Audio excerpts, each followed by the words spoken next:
Chers frères et sœurs bien-aimés du Christ, chers amis, chers enfants, alors on se préparait ce matin à la première des communions, et c'est pas rien. Comme je l'ai dit, c'est le temps de l'accueil, donc se laisser accueillir par le Seigneur, tel que nous sommes, et puis prendre le temps, eh bien, au début de la messe, de se préparer à accueillir le Seigneur qui vient à notre rencontre.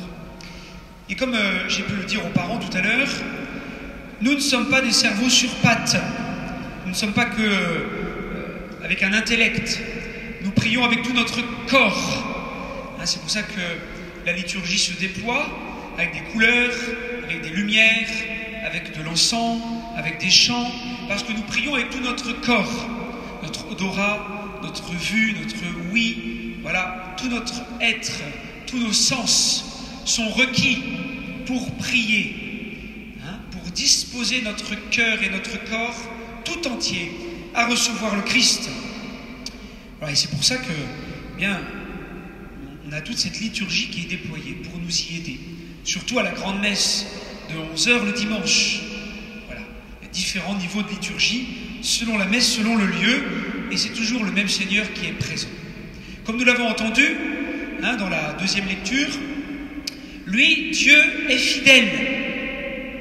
Nous faisons tous l'expérience de notre infidélité, de nos infidélités.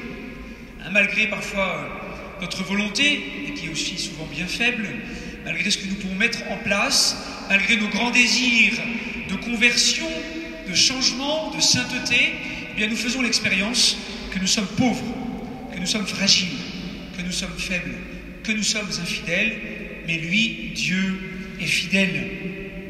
Et c'est pourquoi, eh bien, il nous invite à vivre le sacrement de la confession, de la réconciliation, à demander pardon au début de la messe, pour en gros les enfants faire le ménage dans notre cœur. Les enfants, quand on reçoit quelqu'un d'important à la maison, quelqu'un de très important, qu'est-ce qu'on fait? Qu'est-ce qu'on fait? On dit bonjour, on salue, et puis on fait quoi? On fait le ménage, on prépare, on nettoie pour que ce soit propre, pour que ce soit quand même bien, que ce soit digne. On accueille, voilà. On prépare tout pour que la personne soit bien accueillie. Eh bien, dans notre vie, et puis à la messe notamment, c'est la même chose. Pour accueillir le Seigneur qui vient dans notre vie, eh bien on fait le ménage au début, dans notre cœur. Eh bien on demande pardon. Et puis on dit merci à Dieu pour se disposer à recevoir le Seigneur. Ça, c'est la première chose que je voulais vous dire. La deuxième, c'est que notre Dieu, c'est le Dieu des vivants. Comme dit Jésus à la fin de l'Évangile, on a vu que l'Évangile est assez compliqué aujourd'hui. On ne le choisit pas, on reçoit les textes que l'Église nous donne. Ils veulent tous dire quelque chose. Je vais essayer d'en dire quelques mots pour vous l'expliquer, mais il faudrait beaucoup de temps, donc on ne va pas non plus rentrer dans les détails. Et Jésus, à la fin de l'Évangile, il dit « Tous, en effet, vivent pour lui. » Vivent pour lui. C'est le Dieu des vivants. Et dans un autre évangile, Jésus dit « Je suis la résurrection et la vie. » Je suis la résurrection et la vie. Vous voyez, il y a tous ces frères qui se marient à la même épouse pour donner une descendance.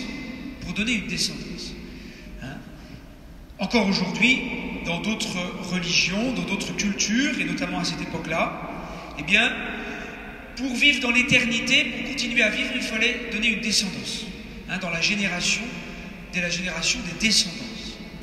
Et là, on voit quelque chose de nouveau qui arrive avec le Christ. Alors déjà, les autres, ils veulent lui tendre un piège à Jésus. Ils posent des questions, ils veulent l'avoir, mais Jésus ne se laisse pas avoir. Et ils ne tombent pas dans leur piège. Et, alors c'est pas du tout une minoration du mariage, pas du tout, parce qu'à d'autres moments, il y a d'autres éléments de la Bible, il faut tout le temps mettre en lien, on n'est pas une secte. Et le problème de la secte, c'est que ça prend un verset, tchac, ça le sort de son contexte, et puis ça met tout autour de ce verset-là. Il faut toujours mettre les versets en lien avec les autres pour comprendre ce que Dieu veut nous dire. Et là, Jésus veut nous dire quoi? Il veut nous dire que ce qui compte, c'est pas la génération, c'est pas d'avoir des enfants ou pas, c'est que Dieu est le Dieu de la vie indépendamment de ça. Et c'est pour ça que certains, des consacrés, religieux, religieuses et puis des prêtres vivent le célibat consacré pour être un signe que Dieu remplit toute une vie, que l'amour de Dieu peut remplir le cœur de toute une vie, et que c'est un signe. Tout le monde n'est pas appelé à ça. C'est des vocations particulières que Dieu appelle, Dieu choisit. Ça vient de Dieu. C'est pas une sorte d'organisation familiale ou mafieuse. Ça vient de Dieu. C'est un appel de Dieu. Un appel de Dieu. Pour être signe que l'amour de Dieu est plus grand que tout, qu'il remplit une vie. Et c'est ça le sens du célibat. Ce que dit le pape François, et à la suite des autres papes, c'est une chance et une grâce pour l'Église, une richesse pour l'Église, que le célibat. Parce que ça permet d'être disponible totalement à Dieu et aux autres, pour annoncer la bonne nouvelle. Signe de l'amour de Dieu qui remplit tout. Qui remplit tout, voyez. Et c'est en ça que notre foi est nouvelle. Vous savez, on a entendu dans le premier livre, dans la première lecture, que pour respecter les commandements, ne pas manger de porc, eh bien voilà, respecter la règle donne leur vie. Alors nous, on a de la chance, les catholiques, on peut manger de tout, voilà, et même du cochon, ce serait dommage de s'en passer, vous êtes d'accord avec moi, n'est-ce pas, c'est vraiment dommage. Alors nous, on a la chance de manger de tout, voilà, et ça change des habitudes traditionnelles et culturelles des autres religions. Mais surtout, le Seigneur veut nous dire, dans cette nouvelle dimension de la foi, que c'est vraiment lui le Dieu des vivants, que c'est vraiment lui qui est la vie et la résurrection. Vous savez, chers amis, j'avais été très marqué quand je connaissais le film Braveheart, je sais pas vrai le film Braveheart, et moi je l'avais vu, j'avais 17-18 ans, avec Mel Gibson, et il dit dans le passage, il dit à un moment, tous les hommes meurent un jour, mais peu d'entre eux vivent vraiment. On est peu à vivre vraiment, voyez, pris dans nos tristesses, dans nos désespoirs, dans nos découragements parfois. Et on n'accueille pas cette vie que Dieu veut nous partager. Notre Dieu qui est le Dieu de la vie, il veut nous donner sa vie. Alors on n'est pas des super-héros, on n'est pas un Spider-Man, Superman, on nous demande pas, Jésus ne nous demande pas de faire des choses extraordinaires. Jésus, il nous demande de mettre beaucoup d'amour, beaucoup de foi, beaucoup de vie dans les choses ordinaires de notre existence.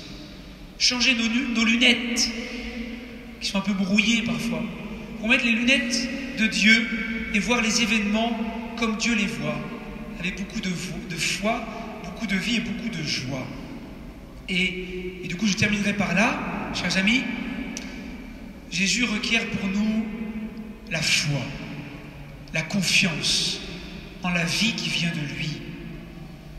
En la vie qui vient de lui. Vous savez, les Sadducéens, ils essaient de piéger Jésus avec des questions compliquées. Comme j'ai dit tout à l'heure aux parents, notre foi chrétienne, c'est pas une suite d'arguments, c'est pas une suite de concepts ou d'idées, c'est pas une succession d'interdits ou de lois, même si c'est important dans notre vie. La foi chrétienne, c'est une rencontre avec Jésus-Christ, vivant et ressuscité, aujourd'hui, venu sauver tous les hommes. Et quand on vient à la messe, les enfants, quand on vient à la messe, on vient pour faire une rencontre avec Jésus, vivant et ressuscité, qui se donne à nous. Alors il faut disposer nos cœurs à recevoir Jésus. C'est pour ça qu'il faut du silence et de la prière. Du silence et de la prière. Les enfants, comment est représenté l'Esprit Saint souvent? L'Esprit Saint est représenté comment? Comme une colombe. Quand vous approchez pour voir un oiseau, si vous voulez voir un oiseau de près, vous faites quoi? Pour pas qu'il s'envole. On ne fait pas de bruit. Si on ne veut pas que l'oiseau s'envole, on ne fait pas de bruit. Bien pour que l'Esprit Saint, la colombe de l'Esprit Saint, fasse son nid dans notre cœur et qu'on vive de la vie et de la résurrection de Dieu, bien il faut dans sa vie, dans sa journée, pas trop de bruit, de la prière, du silence, pour que l'Esprit Saint habite en nous. Alors les enfants, on va bien s'asseoir, même les grands, on va fermer nos yeux, on ne va pas faire de bruit, et on va disposer nos cœurs à faire que la colombe de l'Esprit Saint fasse son nid dans notre cœur et dans notre vie. ferme tous nos yeux, on fait un grand silence pour rencontrer Jésus qui est la résurrection et la vie et qui veut se donner à nous pendant la messe. On prend ce temps de prière et de silence pour se préparer à rencontrer Jésus, le Dieu des vivants, Jésus qui est la vie et la résurrection.